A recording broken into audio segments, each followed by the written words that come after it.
Hello YouTube, iFixItAll here, Team iFixItAll. So I can't seem to stop dinking around with this clamper. I don't know why, it just seems like I can't stop thinking about how to make it lower profile. So started off with this clamper, which caused me to, that's video number 1. And then this is the second clamper. That's my part 2 video. And that was just right there, magnetic. But I got it even lower profile. See the difference? So let's get on with it. Prepped in my wire. Got it set up. Slipped my new clamper on. We'll let you have some close-ups of this clamper.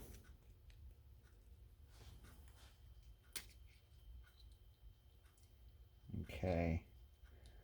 I will show you what's going on.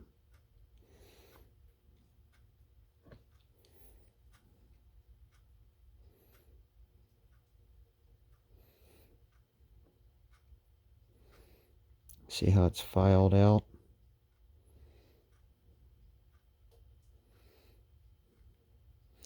And it's rounded right here and right here.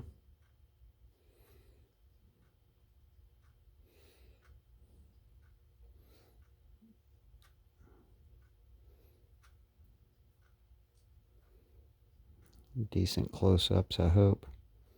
Hope it's not too close.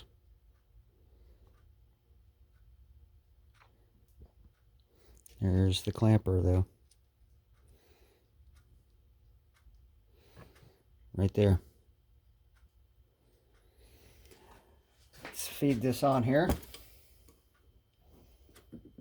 Get the wires in the holes.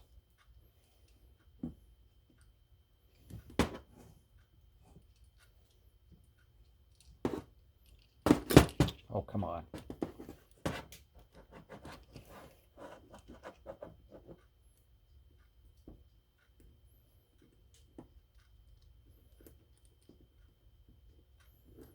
There we go. Get this spotted right where it needs to be.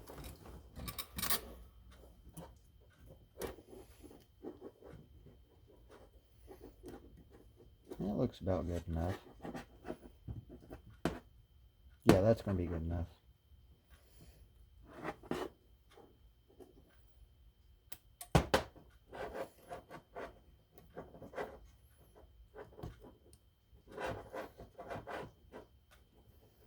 There we go.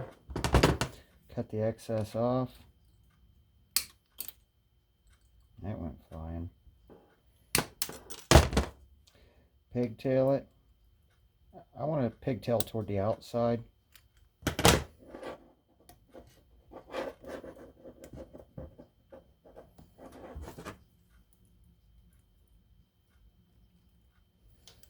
Okay. Set your ratchet up in the counterclockwise rotation. In other words, set your ratchet up to where you're loosening. And get your clamper twerked and tweaked the way you want it.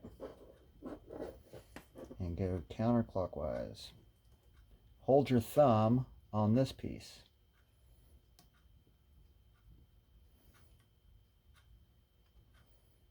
Hold your thumb on your clamper.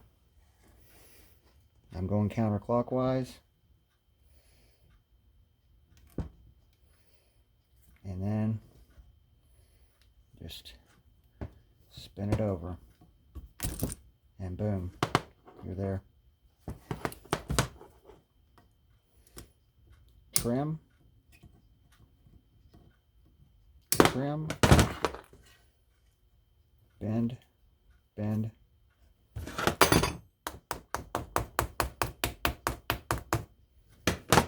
you've got it clamped. There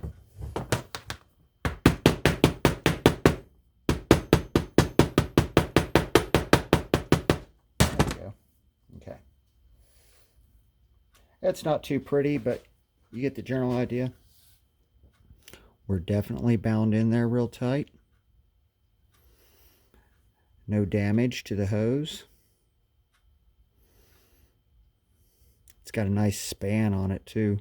I kind of like this wider one because I'm spreading the load-bearing clamping surface. You can see that I've dug in pretty good. Yesterday's video, I had this clamper involved, and this clamp, that's the indents in the hose. This was from part 2. And you can tell it's part 2 because I was talking about that, about possibly there was damage from the threads on my standard little bolt I used.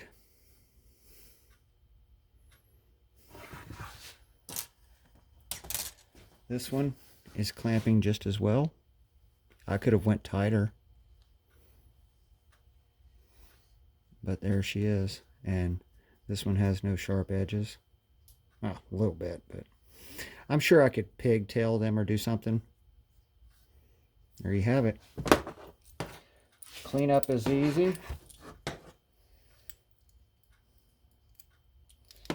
Just grab your yeah, you can just do this.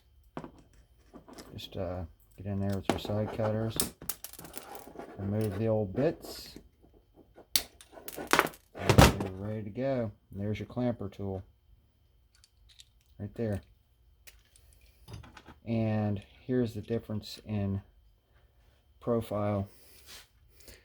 50% shorter, so it's more clearance, and it's just a bushing. All you got to do is modify a 1/4 inch ratchet with 2 holes, and you're in like Flynn. All right, guys. Rev3. This is the clamper I'll probably hang on to. I'll probably keep this and this, and I won't keep this. I think this one is a little too fickle. I like to have this die, or the clamper die, hanging on to the tool. In other words, you can't pop out. It just makes more sense. Plus, it's less manufacturing and less everything. But if anybody wants one of these, I can send me an email, go to my profile, or message me on YouTube. It'll come to my inbox. Drop me a couple of bucks on PayPal and I can make you one. Thanks, everybody. Talk to you later. See ya.